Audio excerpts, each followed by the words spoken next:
என்ன பார்த்தோம்னா இன்பத்தமிழ். இன்பத்தமிழ் பாடலின் ஆசிரியர் யார் அப்படின்னு பார்த்தோம்னா பாரதிதாசன். வாங்க பாரதிதாசன் பார்க்கலாம். இவர்தான் பாரதிதாசன், இன்பத்தமிழ் பாடலின் ஆசிரியர். சரிங்களா? அடுத்ததான் பாடலுக்குள்ள போலாமா?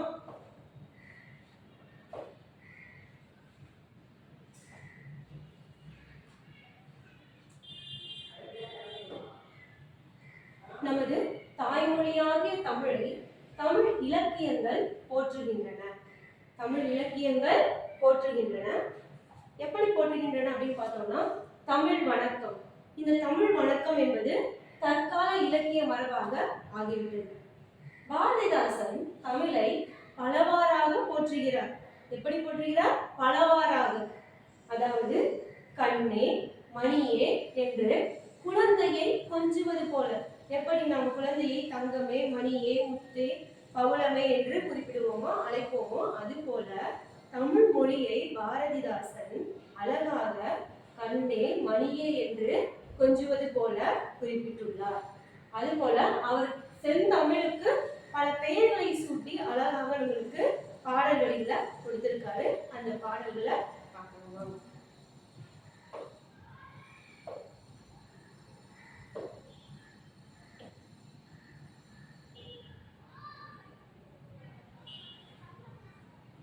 தமிழுக்கும் அமுதென்று பேர். தமிழுக்கும் அமுதென்று பேர். அந்த தமிழின்ப தமிழெங்கள் உயிருக்கு நேர். தமிழுக்கு நிலவென்று பேர். இன்ப தமிழெங்கள் சமூகத்தின் விளைவுக்கு நீர். தமிழுக்கு மனமென்று பேர். இன்ப தமிழெங்கள் வாழ்வுக்கு நிருமித்த ஊர். தமிழ் எங்கள் இளமைக்கு பால். இன்ப தமிழ் நல்ல புகழ்மிக்க புலவர்க்கு வேல். தமிழ் எங்கள் உயர்வுக்கு வான். இன்ப தமிழ் எங்கள் அசதிக்கு சுடர் தந்த தேன். தமிழ் எங்கள் அறிவுக்கு தோல். இன்ப தமிழ் எங்கள் கவிதைக்கு வைரத்தின் வாள் என்று குறிப்பிட்டுள்ளார். இப்போ ஒவ்வொரு வரிகளுக்கும் நம்ம என்ன பொருள் அப்படின்றத பார்க்கலாம். முதல்ல தமிழுக்கும் அமுதென்று பெயர். அந்த தமிழென்ப தமிழெங்கள் உயிருக்கு நேர். அதாவது பாரதிதாசன் தமிழுக்கு அமுது என்று பெயர் சூட்டியுள்ளார். தமிழுக்கு அமுது என்று பெயர் சூட்டியுள்ளார். இன்பம் தரும் அந்த தமிழ் எங்கள் உயிருக்கு, எங்களுடைய மனிதனுடைய உயிருக்கு இணையானது. உயிருக்கு இணையானது என்று பாரதிதாசன் தமிழ் மொழியை அழகாக குறிப்பிட்டுள்ளார். தமிழுக்கு நிலவு என்று பெயர். நம்மளுடைய தமிழ் மொழிய நிலவு போன்றது என்று குறிப்பிட்டுள்ளார். இன்பத் தமிழ் எங்கள் சமூக வளர்ச்சிக்கு அடிப்படையான ஒரு நீரை போன்றது. எப்படி மனிதனுக்கு நீர் என்பது அவசியமோ அடிப்படையானதோ அதுபோல தமிழ் மொழி சமூக வளர்ச்சிக்கு ஒரு நீரை போன்றது, அதாவது இன்றியமையாதது என்று குறிப்பிட்டுள்ளார். தமிழுக்கு மனம் என்று பேர். பார்த்தோம் இல்லைங்களா? தமிழுக்கு மனம் என்று பேர். அது எங்கள் வாழ்வுக்கு, அதாவது மனிதனுடைய வாழ்வை உருவாக்கக்கூடிய ஒரு ஊரை போன்றது. ஒரு தனி மனிதன் மட்டும் இருந்தால் ஒரு ஊராக மாறாது. அப்படி ஒரு தனி மனிதன் தனியாக இருந்தானா அது ஒரு மனிதனை மட்டும்தான் குறிக்கும். ஆனா அது அவருடைய குடும்பமும் சுற்றாரும் உறவினர்களும் சமூகமும் சேர்ந்து இருந்தாதான் அது ஒரு ஊராக இருக்கும். அப்படி ஒரு மனிதன் மட்டும் ஊராக ஆகாது. அந்த மனிதனுடைய வாழ்வுக்கு, வளர்ச்சிக்கு, அவன் உயர்வுக்கு ஒரு ஊர் போன்று அமையக்கூடியது நம் தமிழ் மொழி என்று குறிப்பிட்டுள்ளார். தமிழ் எங்கள் இளமைக்கு காரணமால் பால் போன்றது. பால் எப்படி வெண்மையானதோ, எவ்வளவு வெண்மையாக இருந்து அதனுடைய பண்பை கொடுக்கிறதோ அது போல தமிழ் மொழியானது ஒரு நல்ல புகழ் மிகுந்த புகழை கொடுக்கக்கூடிய புலவர்களுக்கு, புலவர்கள் அறிவில் சிறந்தவர்களாக இருப்பார்கள் அல்லவா? சோ அந்த அறிவில் சிறந்த புலவர்களுக்கு ஒரு கூர்மையான வேல் போன்ற கருவியை போன்றது. வேல் எப்படி இருக்கும்? வேல் கூர்மையாக இருக்கும் இல்லையா? அப்படி அந்த வேலை போன்ற கூர்மையான கருவியை போன்றது நம்மளுடைய தமிழ் மொழி. யாருக்கு கருவியை போன்றது? புலவர்களுக்கு. புலவர்களுக்கு வேலை போன்ற கருவியை கொண்டது அப்படின்னு சொல்றாரு. அடுத்த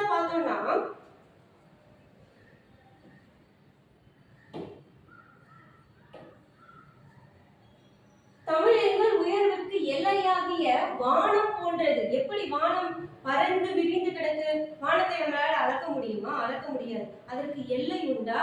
இல்லை. அப்படி வானம் எப்படி பறந்து விரிந்து கிடக்கிறதோ அது போல இன்பத் தமிழ் எங்கள் சோர்வை நீக்கி, மனிதனுடைய சோர்வை நீக்கி ஒளிரை செய்யக்கூடிய தேன் போன்றது. ஒளிரை செய்யக்கூடிய தேன் போன்றது. தேன் எப்படி இருக்கும்? தேன் தூயதாக இருக்கும் பொழுது ரொம்பவே இனிமையாகவும்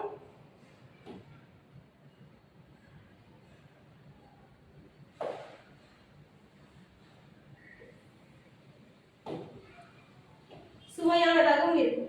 தூய தேன் ரொம்பவே இனிமையாகவும் சுவையானதாகவும் இருக்கும். அப்படி தமிழ் மொழியானது தேனை போன்றது என்று ஒப்பிட்டு குறிப்பிட்டுள்ளார்.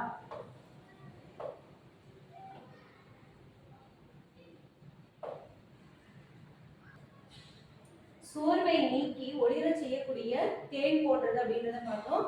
வான் போன்றது, வானம் எப்படி பறந்து விரிந்து கிடைக்கிறதோ அது போல எல்லைகளற்ற வானம் போன்றது நம்மளுடைய தமிழ் மொழி அப்படின்னு பாரதிதாசன் குறிப்பிட்டுள்ளார்.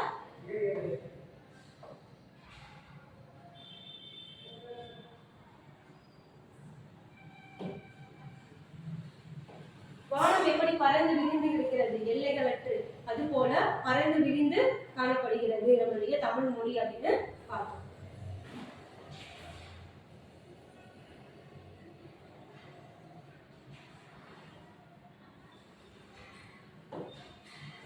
தமிழ் எங்கள் அறிவுக்கு துணை கொடுக்கும் ஒரு தோல் போன்றது.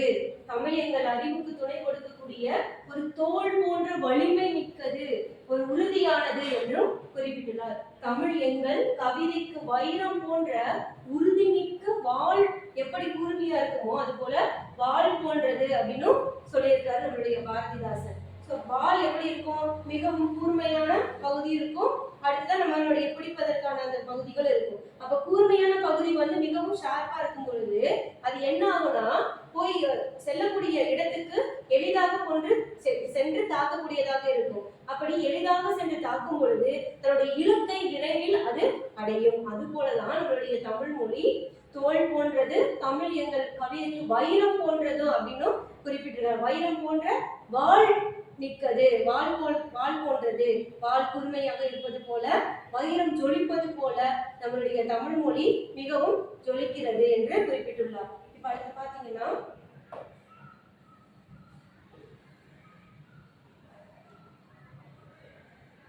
வைரம் எப்படி இருக்கு? பளபளப்பா இருக்குமா? அது தீட்ட தீட்ட எப்படி ஆகும்? பளபளப்பு தன்மை அதிகமாகும். அது போலதான் நம்மளுடைய தமிழ் மொழியை இணையாக குறிப்பிட்டிருக்காரு பாரதிதாசன். வைரம் போல பளபளக்கக்கூடியது, வலிமையானது, கூர்மையானது என்றும் நம்மளுடைய தமிழ் மொழியை அழகாக நமக்கு எடுத்து காட்டியுள்ளார் நம்மளுடைய பாரதிதாசன். பாரதிதாசன் தன்னுடைய இயற்பெயர் என்ன அப்படின்னு பாத்தீங்கன்னா, பாரதிதாசனுடைய இயற்பெயர் சுப்புரத்தினம். சுப்புரத்தினம் என்பது அவருடைய இயற்பெயர். பாரதியாரின் கவிதைகள் மீது கொண்ட பற்றின் காரணமாக, பாரதியார் மீது கொண்ட கவிதைகள் மீது கொண்ட பற்றின் காரணமாக அவர் தன்னுடைய பெயரை பாரதிதாசன் என மாற்றிக்கொண்டார். தன்னுடைய கவிதைகள்ல பெண் கல்வி, கைம்பெண் மறுமணம், பொது உடைமை, பகுத்தறிவு முதலான புரட்சிகரமான கருத்துக்களை பாடுபொருளாக பாடியிருக்காரு அப்படின்னு சொல்லலாம். இவர் பெண் கல்விக்கு முக்கியத்துவம் கொடுக்கக்கூடிய கவிதைகளாக இருக்கட்டும், நூல்களாக இருக்கட்டும், எல்லாத்தையுமே எழுதக்கூடியவர்ல சிறந்தவராக இதன் மூலமாக தான் பெண்களுக்கு கல்வி வேண்டும் என்ற அந்த முன்னுரிமை முதல்ல கொண்டு சேர்ந்தாங்க. அடுத்ததா பாத்தீங்கன்னா கைம்பெண் மறுமணம், கைம்பெண்களுக்கான மறுமணம் என்பது இவருடைய கருத்துக்கள்லாம் அழகாக எடுத்து காட்டியிருப்பாரு. பொது உடைமை சார்ந்த கருத்துக்கள் இருக்கும், பகுத்தறிவு சார்ந்த கருத்துக்கள் இவருடைய கவிதைகள் படைப்புல இருக்கும். அடுத்ததா பாத்தீங்கன்னா இவர் புரட்சி கவி என்று போற்றப்பட்டார். புரட்சி கவி என்று ஏன் போற்றப்பட்டார் அப்படின்னு பார்த்தோம்னா, புரட்சி சார்ந்த சமூகம் சார்ந்த கருத்துக்களை எளிதாக கொடுக்கக்கூடிய ஒரு கவிஞர் அப்படின்னே சொல்லலாம். அதனாலதான் இவரை புரட்சி கவி அப்படின்னு குறிப்பிடுறாங்க. பாவேந்தர் என்றும் இவர் சிறப்பிக்கப்பட்டாரு. பாரதிதாசன் கவிதைகள்ல நம்மளுக்கு நூலில் தமிழ் என்னும் தலைப்புல நம்மளுக்கு வந்தது. அவருடைய நூல்ல தமிழ் அப்படின்ற தலைப்புல நம்மளுக்கு இந்த பாடலை கொடுத்தாங்க. அடுத்ததா பாத்தீங்கன்னா பாரதிதாசன்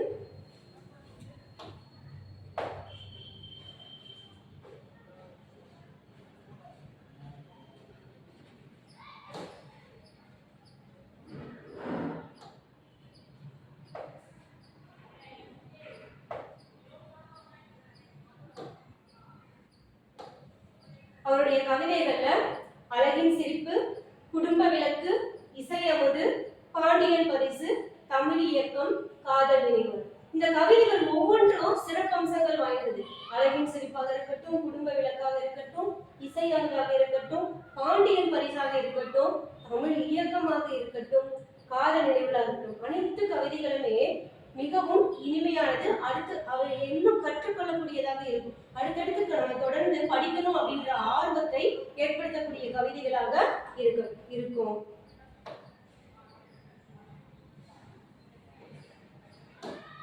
அழகின் சிரிப்பு. அடுத்த பாத்தீங்கன்னா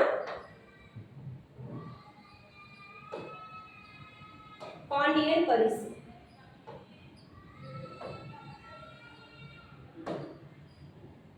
இரண்டவை சோம்பலாக இருக்கக்கூடாது அப்படின்றதுக்கான எடுத்து காட்டக்கூடிய ஒரு நூல்.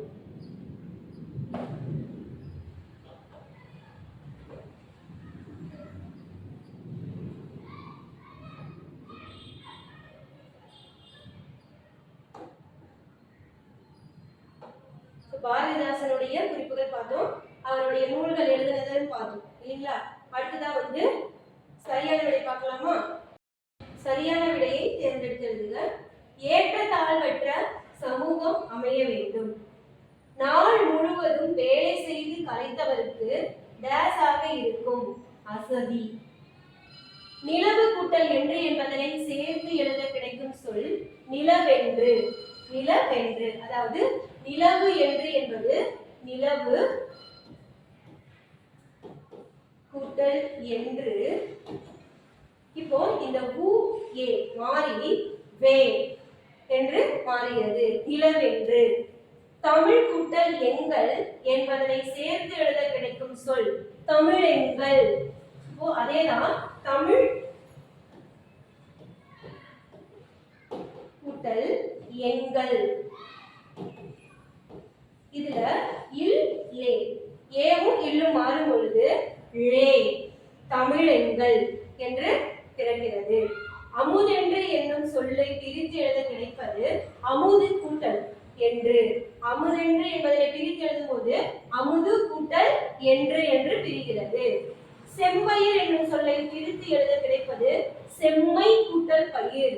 செம்பயிர் என்பது செம்மை கூட்டல் பயிர் என்று பிரிகிறது. அடுத்தது பார்த்தோம்னா இன்ப தமிழ் பாடல்ல நம்மளுடைய அந்த பாடலினுடைய கருத்துக்கு ஏற்றபடி பொறுத்துக கொடுத்திருக்காங்க. பாடலினுடைய கருத்துக்கு ஏற்ற மாதிரி பொறுத்துக. இதுல பாத்தீங்கன்னா தெரியும், அந்த பாடலில் இருக்கக்கூடிய ஒவ்வொரு வரிகள் இருக்கக்கூடிய அந்த சொற்களை நம்மளுக்கு கொடுத்திருப்பாங்க.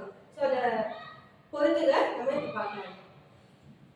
விளைவுக்கு, அறிவுக்கு, இளமைக்கு, புலவருக்கு. இளமை விளைவுக்குன்றது என்ன வரும், அறிவுக்குன்றது என்ன வரும், இளமைக்கு என்ன வரும், புலவருக்கு என்ன வரும். இது எல்லாமே நம்மளுடைய பாடலினுடைய பொருளிலேயே இருக்கு. தமிழுக்கும் அமுதென்று பெயர், அந்த தமிழின்ப தமிழெங்கள் உயிருக்கு நேர். தமிழுக்கு நிலவென்று பெயர், இன்ப தமிழ் எங்கள் சமூகத்தின் விளைவுக்கு நீர். தமிழுக்கு மனமென்று பெயர், இன்ப தமிழ் எங்கள் வாழ்வுக்கு நிரூபித்த ஊர். இவை 6 வரிகளுமே நம்மளுக்கு மனப்பாட வரிகள். இன்றைய வகுப்பு உங்களுக்கு மிகவும் பயனுள்ளதாக இருந்திருக்கும் நினைக்கிறேன். அதே போல மிகவும் இனிமையாகவும் இருந்திருக்கும். அடுத்த வகுப்பை நம்ம பார்ப்போம். நன்றி.